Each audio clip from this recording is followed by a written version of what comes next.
And this evolution of visual effects in Wanted, what Timur has done, is a way of looking at something uniquely. Visual effects is a term we're using for CG effects, but for audience it's a story and exciting show. And visual effects helps us to achieve it. I think the use of the visual effects is unusual in the sense is that it plays with reality in a way that I certainly haven't seen it before. In the film, there's probably about 800 effect shots. We've taken it on to do all our preparation through a main central hub, which is all controlled by Timur and his company in Moscow.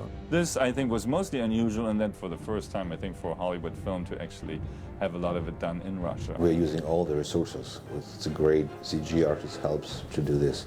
Тимур, он прежде всего художник. Timur's main gift is that he is an artist, first of all, and his artistic approach to sequences starts from the art design. So he sees those sequences as an artist, first of all.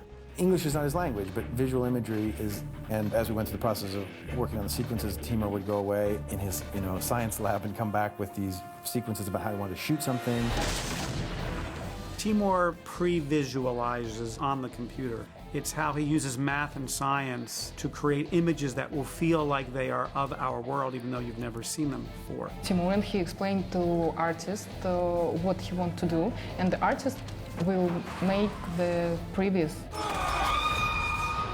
It's great in that you see what he's going for, because he'll previs something very specifically, but at the same time isn't so hung up in the camera has to be right here and they have to do exactly what I did in CG. He'll previs a whole scene to explore the scene and to communicate and start a dialogue with everybody.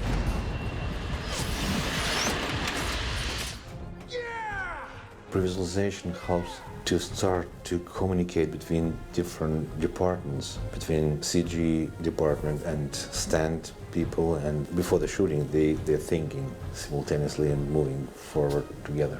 That's like the stuff when the train ends up crumpled in this ravine. That was in a pre-visualization 8 months ago.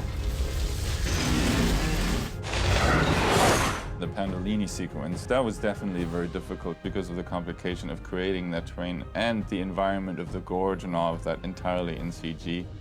There was some plate shot on location, but the shots were so specific to the camera work that we couldn't really use them. For example, this shot here, we have no more plate left. So every other background is done CG. The big challenge there, of course, was to overcome the feeling of miniature and to get the proper feeling of scale. It was always very important for Timur to make it look real. Timur really did know what he wanted. He loves the real lighting, he loves the real feel, he loves the real exposure to everything. Traditionally speaking, when you see a visual effects shot, you know it's a visual effects shot because of the way it's exposed. A lot of directors in some cases like the sky perfectly exposed next to the interiors, and that's really impossible. You know, nothing looks like that. The only way that you can see that sort of dynamic range is through your eye. When you capture something on a film camera, you see the sky blown out or the interior underexposed or something like that. The great thing with working with Timur is that he wanted that real look. Blow out the sky, you know, let it go into a silhouette and stuff like that. So it was a bit of a challenge because, you know, it goes against traditionally what we've been doing in the past. But one of the signature effects that he does go for is that he'll go for a slow-mo shot and then very speed it or speed it back up as well. I never worked on a film where so much of the photography was altered in terms of what speed it was run at, so that was a big challenge. When we were originally looking at this down in LA with him, we were going, oh, you know, I don't know if this is going to work. It's just, trust me, it will work. It's really funny because at the end of the day, it's like, yeah, Timur, you're right, it really works. The sequence flows together and it tells a wonderful story, and it's a fun story, and it's a cool story. You could conceivably say that you could train rats or work with real rats, and I think there were, in some of the shots there were actually some real rats there, but in general, for that whole idea of the rats having, you know, the bomb strapped to them, digital was obviously a good choice for that. The big one where the dump truck empties them out, the animation has to be cloned between the different rats, so they had to create motion cycles and all those things. And in some way, that's the easy part, doing a close-up rat, some of the close-up shots, whereas a lot more character animation, detailed animation every second. You look at every movement and this and that. It can almost be more challenging because your eye is really focused on those. Again, there are some really interesting speed-up and slow-down moments, and especially, the one that the rat is thrown towards camera and it's got the little timer on it and time runs down. And it kind of freezes that whole moment right before it explodes. Timur gives us these moments where the details are really larger than life and beautiful when Wes learns to curve bullets. Very small things become very large and will be with a bullet when it travels around the corner doing these impossible things. And again, a lot of study of physics and aerodynamics and movement of bullets went into all of those elements to create visual effect that would feel completely possible and completely within the grasp of reality.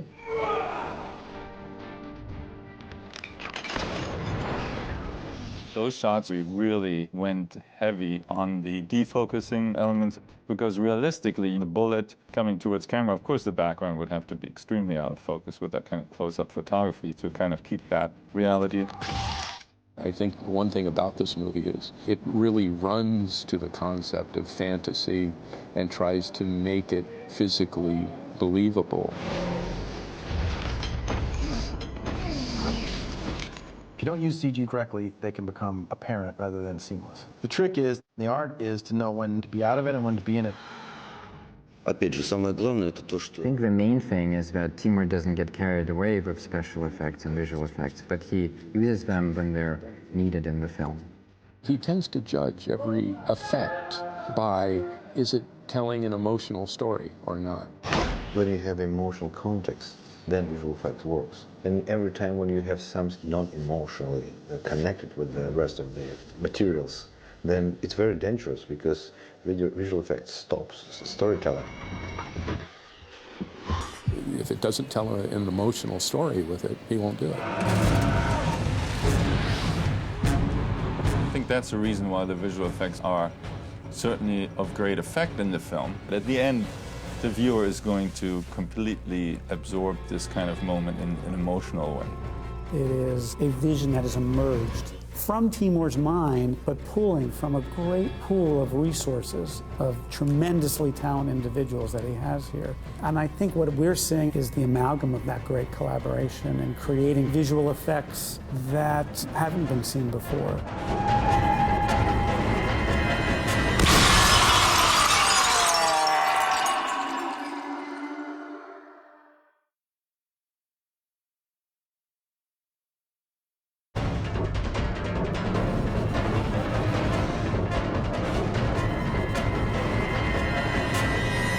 Special effects is done in real time. That can be something as simple as rain, as wind, as smoke. And it can also be as complicated as hydraulics, as pneumatics, electronics. What you see on the screen in real time with the artist is what we do. It could be the explosions of the fraternity.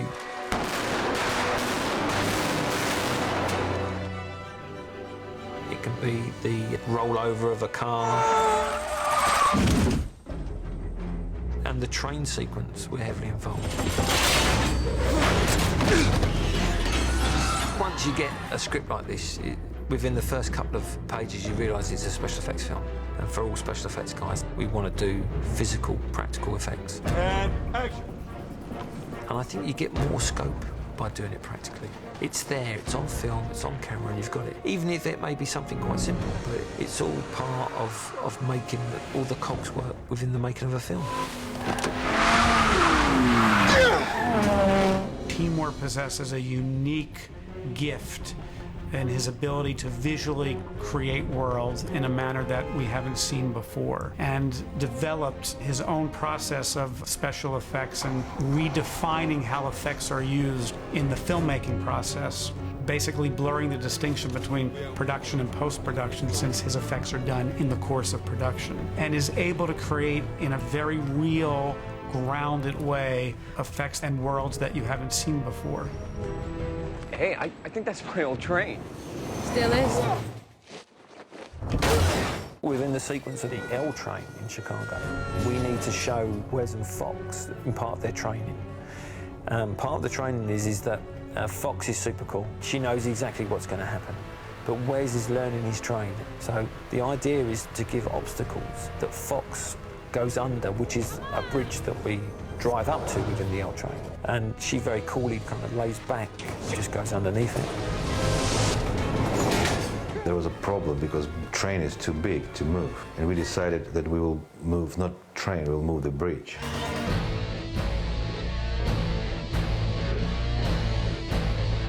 Obviously, the trains can't move. So they've shot plate shots out in Chicago, and we're shooting that within a green world. What we need to do is we need to do two elements. One, we need to give movement to the top of the train. And secondly, we need to give the impression that the train is moving. So we designed a set piece that actually travels over the top of the train to give the impression that the train is moving, but in fact it's stationary.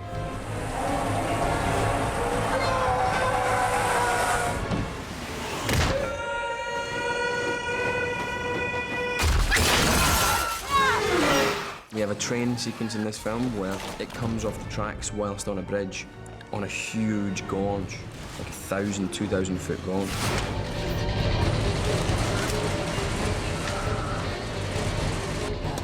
We had a huge gimbling machine to revolve the huge train carriage. And we built it in Prague. It was maybe 100 feet. It was a huge machine, big. And the train starts to fall. So the next thing that I've got to do today actually is be inside that train while it's turning 360 degrees. And it's going to spin it, spin it, spin it, and make it do that. And I'm going to be inside it and try and get from one end of it to the other with 20 people inside falling around. This is probably the largest set piece that we've rotated and tilted at the same time. Normally you only need to rotate or you need to tilt a set. It's very unusual that you should want to do both. We do as many tests as we possibly can. What we've done today is we've shown that we can rotate this rig and we've got control of it, which is very important because what we don't want to do is we don't want to get the rig to be out of control of us.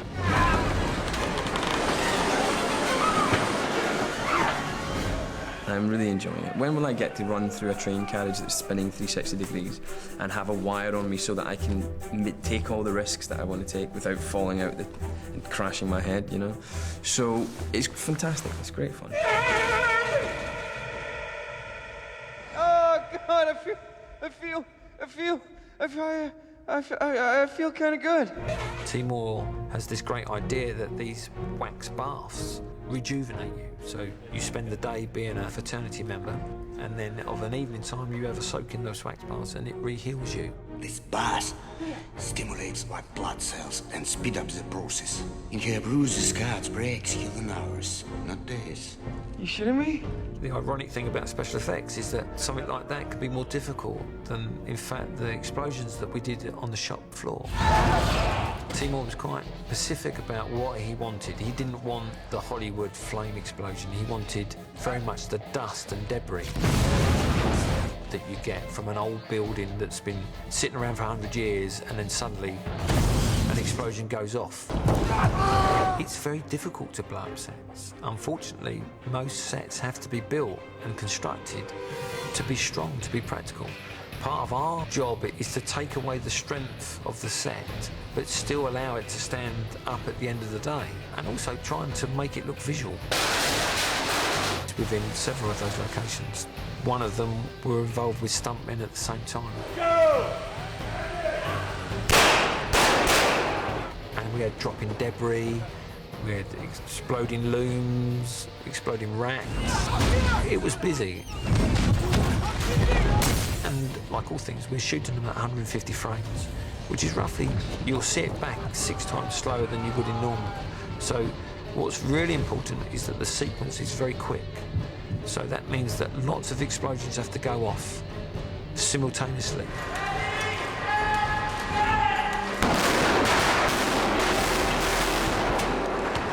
If we take too long to do it, our physical time on the screen, we only see 1 explosion, whereas we want to see 20 explosions.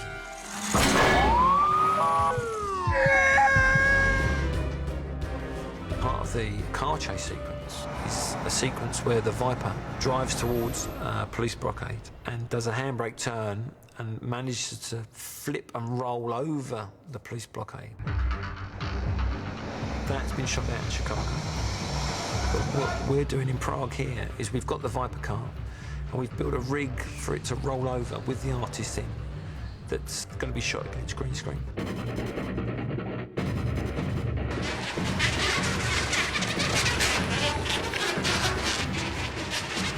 I feel is going to be one of those moments within the film that's going to be really memorable, because what's great is that we have our two main actors involved and we have the police officer, and we'll be able to see all three of them all in the same time interacting with one another as the real full-size car rolls over a police car and over the actor. The more that you can do in real time, the better for everybody. My thoughts on Wanted, I think it's going to be very interesting. Visually, it's going to be unique. I think that there's going to be some great sequences that haven't been done before. I think Timur's dream is that we get a chance to do sequences and things that haven't been done before, and manipulate them so that they come across really well.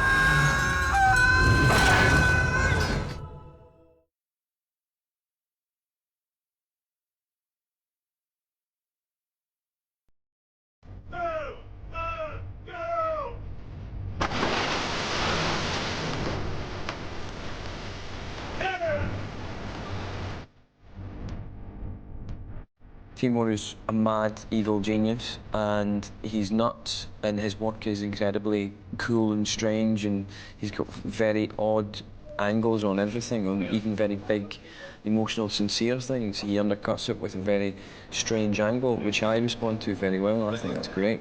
This, then pull back, inside the gate and they're firing. Little bit back. He wants me to reverse that. Let's go. Yeah. It's very exciting.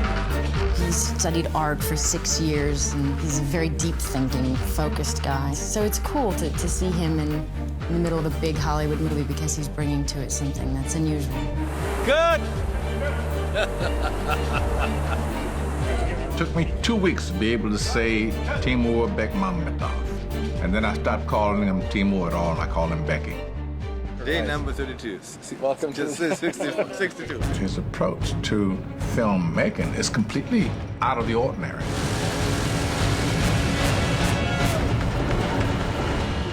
The stuff that he's doing, you haven't seen before. You'll see afterwards, but you haven't seen it before.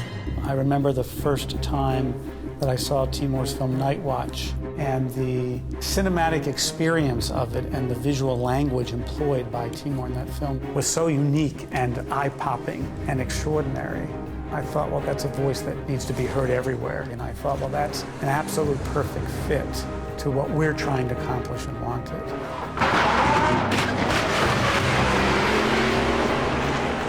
We can start from there and follow him till the elevator. I just think that I'm doing what I'm doing. I'm not thinking about why I'm different. Everybody's different, and just I have to make something interesting for myself and for audience. I imagine, and it will be different. And for me, to make this movie means to communicate with a new audience and to be interesting storyteller for them. Like this. You can stay here. And you can push it. Yeah. And action.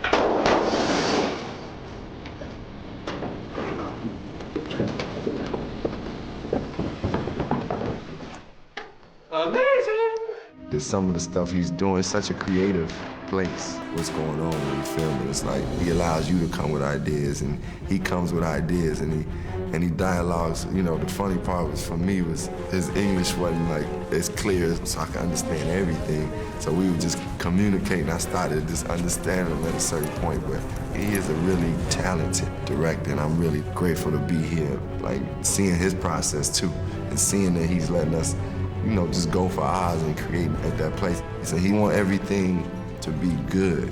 Let's move them over there from the beginning, looking in that direction.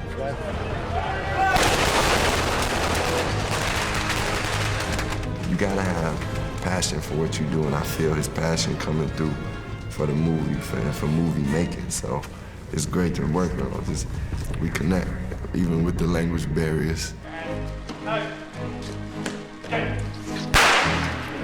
What makes him different in one way, and he would tell you this, is that he likes to go into something, look at not just what you see, but then come closer to it, further into it, and then further, and further and further into the DNA of something, whether it's a bullet or a gun or a car. He likes to go below the surface. He approaches everything from a very darkened and ironic angle. He really does think differently to most filmmakers. Sometimes I'm quite shocked at what he asks me to do, but generally it is for the good, I think, and actually elevates the material. See this? See that particular piece there? It's rat feces. No, I don't have any more rat feces on me. Oh yeah, that's rat feces.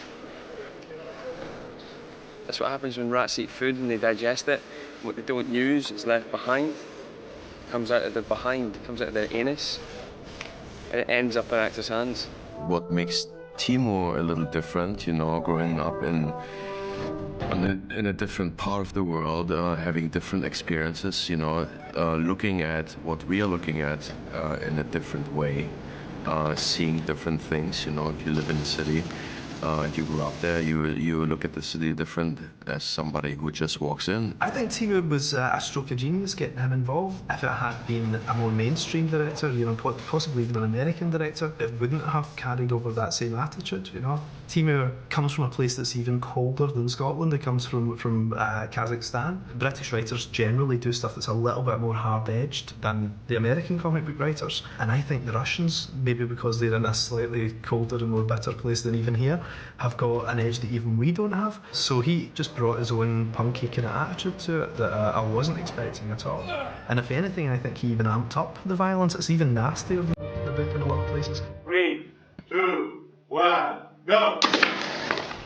And Timur seemed gleeful about it. He seems to revel in this kind of thing. So he and I, we got on very well. The minute we met, we instantly liked each other. He had no idea what I was saying, probably, and I had no idea really what he was saying, but for some, we seemed to kind of smile at each other a lot and slap each other on the back. I'm trying to do what I like, and of course surrounded with new people, like the crew and actors and producers. It's people from another world, and I'm trying to listen to understand how people react. It's just like in theater. You're on stage and there's a huge audience, and it's all the vibrations helps you to move forward. One of the great things that Timur brings to all of his work is a very strong comedic sense. 42J, take 5.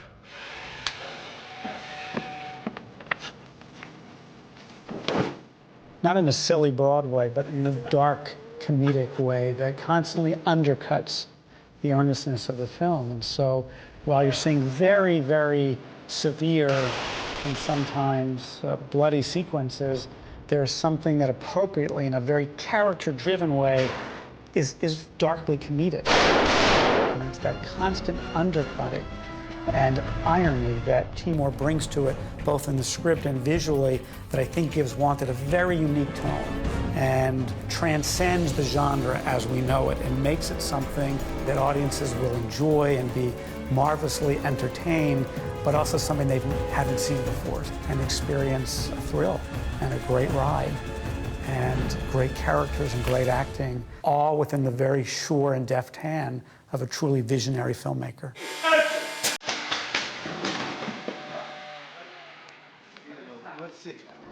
I think life is dark, but humor is humor. Just the humor in dark contexts. the dark environment, but the humor is the only way to survive. And during this very tough movie with a lot of violence and action and scary stuff, the humor helps audience, characters and audience to survive. I love audience. I want to give them something exciting for 2 hours because life is not so easy and happy. And for 2 hours they have to enjoy something very rich and enthusiastic and energetic and funny.